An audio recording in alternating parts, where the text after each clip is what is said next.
Hey everyone, how's it going? Ben here, and today we have some pretty big news coming from Apple. If you're unaware, today was the WWDC event for 2013.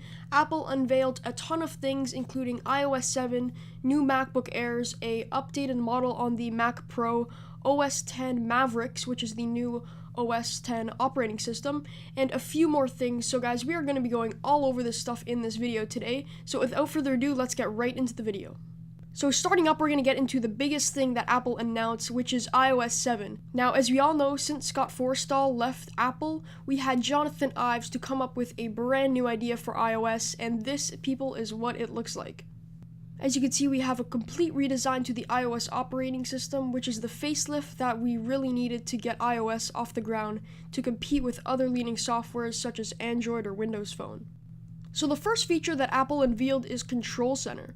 Now this allows you to quickly access your toggles in your settings, such as your brightness, as well as airplane mode or Wi-Fi, including accessing a quick flashlight. You can access all these settings just by swiping up from the bottom of your screen. Moving on, we have Notification Center. Now as we can see, we sort of have a new view to Notification Center. We can view all our different things such as our photos or text messages, but we also have a new Today view, which will show us everything we have today, as well as a date and today's forecast. We can also access the Control Center and Notification Center in our lock screen as well as our home screen. Moving on, we have Multitasking. Now multitasking has a new design where you can see what the app looks like open as well as the app icon.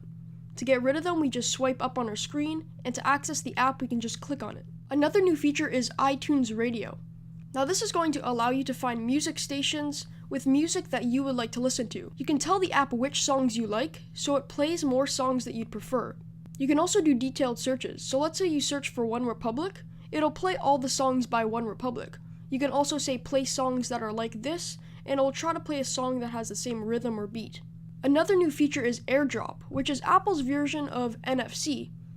Now let's say we want to share a photo. We can simply hit the share button and select AirDrop, and we can send it to people around the room who have iOS devices. The great thing about this is you don't even have to touch phones, you can do it from anywhere within the room. The next new feature is Camera. Now Camera got a few new different features. We have Video, Photo, Square, which is going to crop your photo into a square, which is great for Instagram, as well as Pano, which is panoramas. We also have the capability of adding live effects to our photos, as well as the opportunity of adding effects once you're editing the photo. Moving on to Siri, we also have a few new features. As you can see here, we have a completely new redesigned Siri. Once we're speaking, we can see some sound waves towards the bottom. Like every year, they've also added some new features to Siri. You can now say things like, increase my brightness, or turn off Wi-Fi. Well, those are the biggest features for iOS 7. You can download it this fall, or if you're a developer, you can download it starting today. Another big feature Apple announced is the new OS 10, which is OS 10 Mavericks. Now, as we've seen in the past, Apple has always gone with animal names, just like snow leopard or mountain lion or lion. But in this new OS 10, we're going to go with OS 10 Mavericks. Now, OS 10 got a few new features, which are iBooks, Maps, multiple displays, Finder tabs, tags, and more. Other apps such as Calendar, Safari, and Notifications all got minor updates, which we will be taking a look at in a bit. So just like you could on your iPhone, iPod, or iPad, you can now access books on your Mac. All your books are saved to the cloud where you can access them across platform, and you can also see a new iBook store which you can buy books right from your Mac. With the new Maps app, we can now get directions and look for places right on our desktop computer. A great feature that they added is, let's say you search for how to get somewhere on your Mac, you can send this information right to your iPhone and access those directions right from your phone when you leave. The Calendar app got a new design, taking away that leather banner on the top which most people hated. Everything pretty much functions the same, but we also have some new smaller features. We now have this new inspector view, which we can view different things like the maps, the travel time, and other sorts of things like that. Now you've probably heard apps like 1Password or Wallet.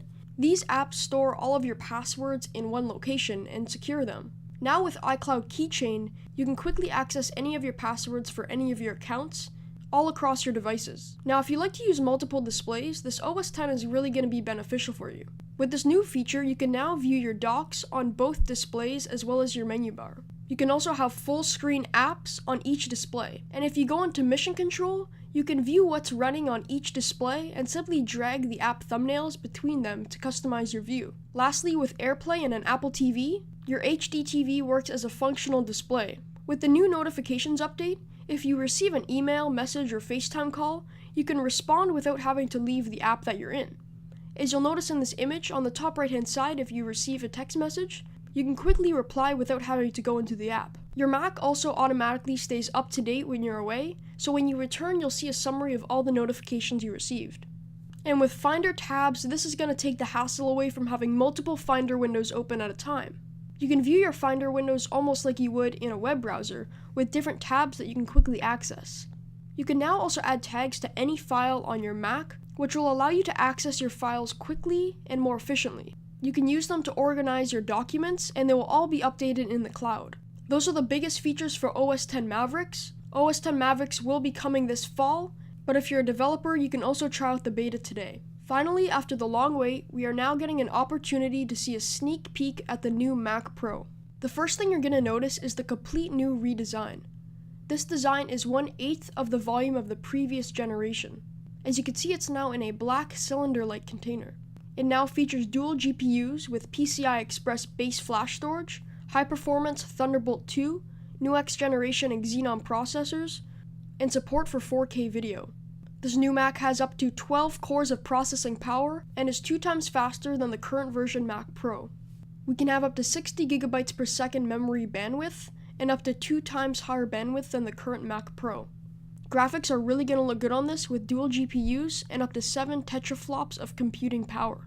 It now features the next generation PCIe flash storage, which is up to 2 times faster than SATA solid-state drive.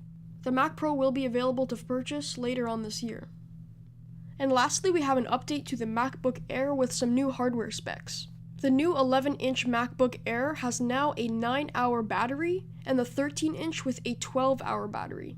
Keep in mind this is battery of usage, so you can be watching a movie for 12 hours on this 13-inch MacBook Air and not have to plug in your Mac. These new MacBook Airs also feature the new Intel Core i5 and i7 4th generation series processors, as well as with the addition of the new Intel HD Graphics 5000, which offers up to 40% faster graphics. Now, the 11-inch MacBook Air also is standard with a 128GB solid-state drive. And now both the 13 and the 11-inch MacBook Airs come standard with 128GB of flash storage, or upgradable to 256GB flash storage for an extra $200. Well, I hope you guys enjoyed my coverage on Apple's WWDC 2013 event. If you guys have any questions on the event, feel free to leave them in the comments section below. I'll also provide a link with Apple's website where you can check out the details for yourself. I hope you all enjoyed, and I thank you for watching.